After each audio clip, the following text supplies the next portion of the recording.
this verse all together. మనం ఈ మాటను అందరము కలిసి చదువుకుందాము. Ecclesiastes chapter 7 and verse 8, all of us together. ప్రసంగి గ్రంథము 7వ అధ్యాయము 8వ వచనాన్ని మనమందరము కలిసి చదువుకుందాము. Yes. ప్రసంగి 7:8 కార్య ఆరంభము కంటే కార్య అంతము మేలు, అహంకారము గలవాని కంటే శాంతము గలవాడు శ్రేష్ఠుడు. First part of the verse it says, better is the end of the things than of the beginning. వచన ఆరంభములో కార్య ఆరంభము కంటే కార్య అంతము మేలు. We glory in the things which are past. మనము ఏవైతే గతించిపోయాయో వాటిని బట్టి ఎంతో మెప్పు పొంది హెచ్చుతూ ఉంటాము. That's very good. అదెంతో మంచిది. But the word of God says, ఆయన దేవుని యొక్క వాక్యంలో రాయబడింది, end is the better than the beginning. కార్య ఆరంభము కంటే అంతము ఎంతో ప్రాముఖ్యము. Many times when ask people to give the testimony, అనేక సందర్భాల్లో సాక్ష్యాలు ఇవ్వమని ఎవరితో అయినా చెప్పినప్పుడు mostly they will share what happened 10 years back, 15 years back, 5 years back.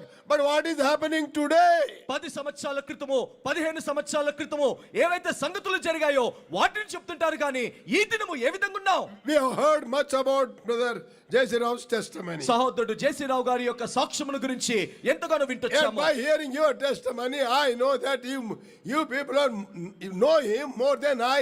There is nothing I can share more. మీ యొక్క సాక్ష్యాలు వినటం ద్వారా నాకు అర్థమైంది, నాకంటే ఎక్కువగా సహోదరుడు గురించి మీకు తెలుసు కాబట్టి సహోదరుడు గురించి నేను ఎక్కువగా చెప్పవలసిన అవసరం లేదు. What was his end? సహోదరుడి యొక్క ముగింపు ఏ విధంగా ఉండింది? What was his end? ఏ విధంగా ఇలాంటి It's ముగింపు? a great lesson for us. అది మనందరికీ ఎంతో గొప్ప Let పాఠము. us not take it very easily. మనం ఎంతో సులువుగా దీన్ని తీసుకోకూడదు. Many of us we share our testimony. అనేక మంది మన సాక్ష్యాలు All చెప్తాము. this testimony will come on the day of judgment. ఈ సాక్ష్యములన్నీ కూడా మన తీర్పు దినమున వస్తాయి. And if we don't live like that, ఒకవేళ సాక్ష్యానుసారముగా మనం it's జీవించినట్లయితే, very good to, give testimony is very good. It is necessary also. సాక్ష్యములు చెప్పడం ఎంతో ప్రాముఖ్యమైన అవసరము. But we don't follow that. కానీ దాన్ని పాటించినట్లయితే What is the use of it? It's great waste. అది దాని ద్వారా ఉపయోగం ఏంటిది? అంతా వ్యర్థమే. I know I have to close very soon.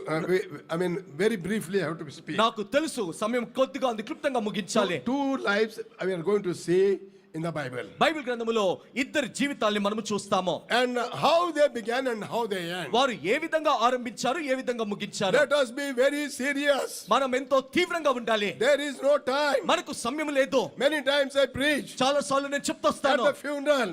భౌతిక కాయము Today I am సమయంలో speaking before this coffin box. నేను ఇప్పుడు ఈ భౌతిక కాయ ముందు It చెప్తున్నాను is quite వాక్యము. possible tomorrow I will be in such coffin box. రేపు నేను ఇదే స్థితిలో ఈ విధంగా భౌతిక కాయముగా మార్చబడే ఆస్కారం ఉంది. Yes, there is no doubt. అందులో ఇలాంటి అనుమానం లేదు. Tomorrow I can be there in the coffin box. రేపు నేను ఈ శవ పట్టికలో ఉండవచ్చు. Tomorrow you may be there in the coffin box. లేదంటే రేపు నీవు ఈ స్థితిలో ఉండవచ్చు. We have to be accountable to God for the life which we have lived. అయినప్పటికీ మనం జీవించే జీవితమును బట్టి దేవునికి లెక్క How are you చెప్పాలి. going to end up? ఏ విధంగా There ముగించనంటున్నాము. was a time God was needing a king. ఒకానొక సమయంలో దేవునికి రాజు And there అవసరమయ్యాడు. was a great demand of the people. ప్రజలందరూ కూడా రాజు కావాలని They కోరుకున్నారు. all came that we want king. వారందరూ కూడా వచ్చి మాకు రాజు కావాలని అడిగారు.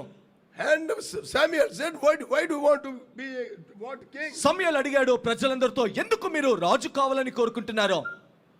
They said, we want king. వారన్నారు, లేదు మాకు రాజు Samuel కావాలన్నారు. went and told to God, Lord, they want king. వెంటే ప్రవక్త సమూయేలు వెళ్ళి దేవుణ్ణి అడిగాడు, ప్రభువా నీ ప్రజలు రాజుని అడుగుతున్నారు, And they are not listening to me. వారు నా మాట వినట్లేదు. So God said, I will give them the king. అప్పుడు దేవుడు అన్నాడు కదా, సరే వారికి నేను రాజునిస్తాను. First king in the history of Israel. ఇశ్రాయేలీయుల చరిత్రలో మొదటి రాజు. Among so many people. అనేక మంది ప్రజల మధ్యలో, Among the lakhs of people. లక్షల మంది జనముల మధ్యలో God has found only one man who is fit for this. దేవుడు కేవలం ఒకే ఒక్క వ్యక్తి రాజుగా ఉండటానికి అర్హునిగా And we all కనుగొన్నాడు. know that is a Saul. మనందరికీ తెలుసు అది సౌలు అంటున్నాడు. God has chosen him దేవుడు తనను ఏర్పరచుకున్నాడు. and told to Samuel, దేవుడు సమూయేలుతో అన్నాడు, tomorrow I am sending you a young man. రేపు నేను నీ యొద్దకు ఒక యవనస్తుని And పంపిస్తున్నాను. he will be the king. తాను రాజుగా ఉంటాడు. And you have to anoint. మీరు తనను అభిషేకించాలి. And next day he will come. మరుసటి దినాన తను వస్తాడు. Next day he came. మరుసటి దినాన తను వచ్చాడు. 1 Samuel chapter 10 and verse 1. మొదటి సమూయేలు గ్రంథము 10వ అధ్యాయము మొదటి వచనము. Yes. అప్పుడు సమూయేలు తైలము బుడ్డి పట్టుకొని సౌలు తల మీద తైలము పోసి అతను ముద్దు పెట్టుకొని యెహోవా నిన్ను అభిషేకించి తన స్వాస్థ్యం మీద అధిపతిగా నియమించినాడని అతనికి చెప్పి ఈలాగు సెలవించెను. First king anointed to be a king of Israel. ఇశ్రాయేలీయుల పైన మొదటి రాజుగా And అభిషేకించబడ్డాడు. what a great joy. ఎలాంటి గొప్ప సంతోషము. People were rejoicing. ప్రజలు ఆనందిస్తొచ్చారు. Long live King Saul. ఓ సౌలు చిరకాలము What a జీవించుగాక. glorious day. ఎలాంటి మహిమకరమైన What a జీవితం. glorious beginning. ఎలాంటి మహిమకరమైన ఆరంభము. What a glorious thing took place first time in the history of Israel. ఇశ్రాయేలీయుల చరిత్రలో మొట్టమొదటి రాజు రావటము ఎలాంటి చక్కటి He అవకాశము. became a king. తాను రాజు అయ్యాడు. And then God has assigned some job to him. అప్పుడు దేవుడు రాజుకు ఒక బాధ్యతను He అప్పగించాడు. said, go and kill all the Amalekites వెళ్ళి నువ్వు అమాలేకులందరినీ కూడా హతము చేయి. and spare them not. ఎవరిని కూడా నువ్వు విడిచిపెట్టవద్దు. Not. He gave the complete list what he has to do. తాను ఏమేమి చెయ్యాలో ఆ బాధ్యత పట్టికంతా కూడా సౌలుకు First అప్పగించాడు. Samuel chapter 15, మొదటి సమూయేలు గ్రంథం 15వ అధ్యాయము verse 1 and 2. మొదటి 2 వచనాలు. నొకానొక దినమున సమూయేలు సౌలును పిలిచి యెహోవా ఇశ్రాయేలుకు తన జనముల మీద నిన్ను రాజుగా అభిషేకించుటకై నన్ను పంపెను. యెహోవా మాట వినుము. సైన్యములకు అధిపతిగా యెహోవా సెలవించినదేమనగా అమాలేకులు ఇశ్రాయేలుకు చేసినది నాకు జ్ఞాపకమే. వారు ఐగుప్తు నుండి రాగానే అమాలేకులు వారికి విరోధులై మార్గమందు వారి మీదకి వచ్చిరి కదా. కాబట్టి నీవు పోయి కనికరింపక అమాలేకులను హతము చేయము. పురుషులనేమి, స్త్రీలనేమి, బాలులనేమి, పసిపిల్లలనేమి, యోధులనేమి, గొర్రెలేమి, ఒంటెలనేమి, గార్ధము అన్నిటినీ హతము చేసి వారికి కలిగినంత బొత్తిగా పాడు చేయమని చెప్పాను. This is the definite state command of God to Saul. దేవుడు సౌలుకు నేరుగా ఎంతో సూటైన హెచ్చరిక నియమం Go ఇచ్చాడు. and destroy everything. నువ్వు వెళ్ళి సమస్తమును నువ్వు హతము చేయి. Don't spare anything. దేన్ని కూడా నువ్వు మినహాయించవద్దు, విడిచిపెట్టవద్దు. A chosen king, ఒక ఏర్పరచబడిన రాజు, anointed by God. దేవుని చేత అభిషేకించబడిన He వాడు. can't be an ordinary man. తాను ఏ మాత్రం సాధారణమైన వాడు కాదు. And God has assigned him a job. దేవుడు తనకు ఒక బాధ్యత Go and అప్పగించాడు. destroy them. నువ్వు వెళ్ళి హమాలేకులను హతము చేయి. He went. తాను వెళ్ళాడు. Something took wrong. కానీ ఏదో ఒక పొరపాటు జరిగింది. He started saving. తాను వాటిని కొద్దిగా భద్రపరిచి And కాపాడుతున్నాడు. first of all, he saved the king. మొట్టమొదటిగా రాజును తాను ప్రాణాలతో పట్టుకున్నాడు. And secondly, రెండవదిగా verse 9. 9వ వచనము. Let us read. This is a very important verse. ఈ మాటను చదువుకుందాం. ఎంతో ప్రాముఖ్యమైనది. మొదటి సమూయేలు గ్రంథము 15:9.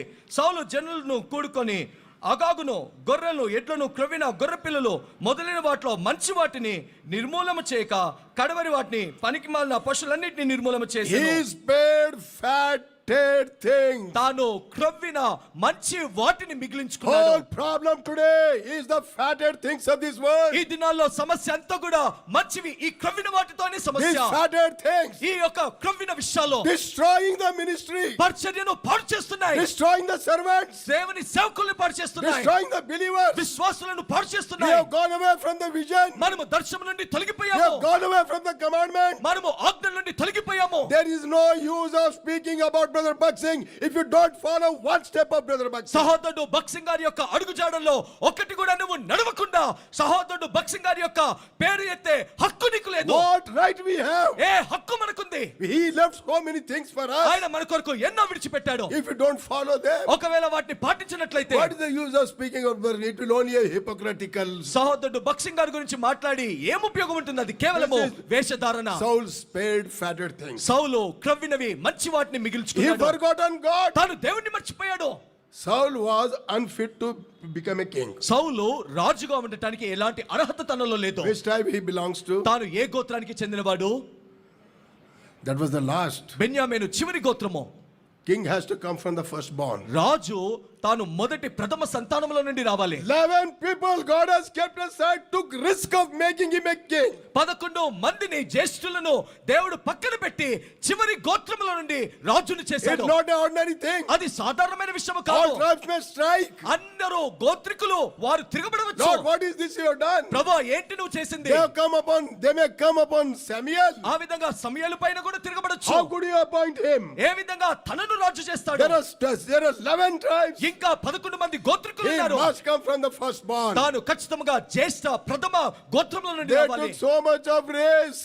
ఎంతో ఎంతో పనముగా తీసుకొని చేశాడు, very much risk, ఎంతో పనముగా పెట్టాడు, and made him a king. తనను రాజు చేశాడు. Now the same king ఇప్పుడు అదే రాజు became a disobedient. అవిధేయుడయ్యాడు. Why? ఎందుకు? He was attracted by the fatted things. తాను క్రొవ్విన మంచి వాటికి ఆకర్షించబడ్డాడు. Who told him to do that? ఆ విధంగా చేయమని తనకి ఎవరు God never చెప్పారు? told him. దేవుడు ఎప్పుడు చెప్పలేదు. Those fatted things have diverted his vision, ఆ మంచి క్రొవ్వినవి తన దర్శనము నుండి సౌలును వైదొలిగించాయి. and he spared them. తాను వాటిని విడిచిపెట్టాడు. And God saw. దేవుడు దాన్ని చూశాడు. He became so blind. తాను ఎంత గుడ్డివాడయ్యాడంటే Even God cannot see what I am doing. నేను ఏం చేస్తున్నానో దేవుడు కూడా చూడలేడు There are అంటున్నాడు. many people. చాలా మంది ఉన్నారు. Why they do something which are against to the word of God? ఎందుకు దేవుని యొక్క వాక్యానికి విరుద్ధంగా వారు చేస్తుంటారు?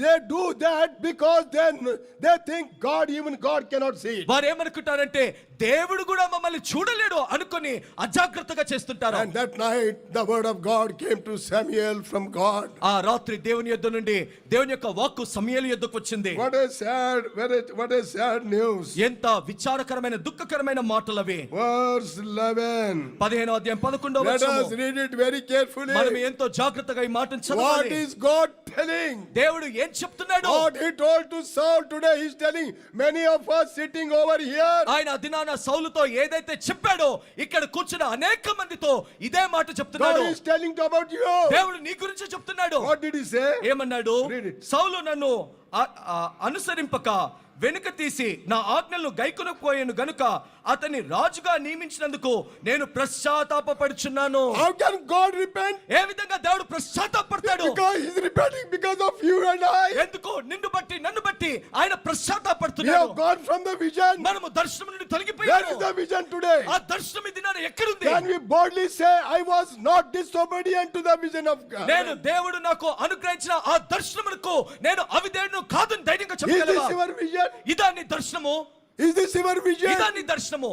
God telling, I repent for making him a king. దేవుడు అంటున్నాడు కదా, ఇతన్ని రాజుగా చేసినందుకు నేను పశ్చాత్తాపడుతున్నాను. If it's tell about you, I repent for saving this man. ఒకవేళ దేవుడు కూడా అదే మాట నిన్ను చూసి నన్ను చూసి ఇతన్ని రక్షించినందుకు నేను Because of పశ్చాత్తాపడుతున్నానంటే this man only I got a lot of problems. అయ్యో ఈ వ్యక్తిని బట్టే కదా నాకు ఎన్నో సమస్యలు. I saved them. నేను వారిని రక్షించాను. I paid the price on the cross. నేను కల్వరి శిలువలో వారి కొరకు క్రయాన్ని And చెల్లించాను. I delivered them. వారిని విమోచించాను. They turned against me. వారు నాకు విరుద్ధంగా తిరిగారు. Who can destroy the work of God? దేవుని యొక్క పరిచర్యను పాడు చేయగలిగింది ఎవరు? No one in the world, no power in the world except believers. ఈ లోకంలో ఎవరు ఏ శక్తి కూడా చేయలేదు, కేవలము విశ్వాసులే చేయగలరు.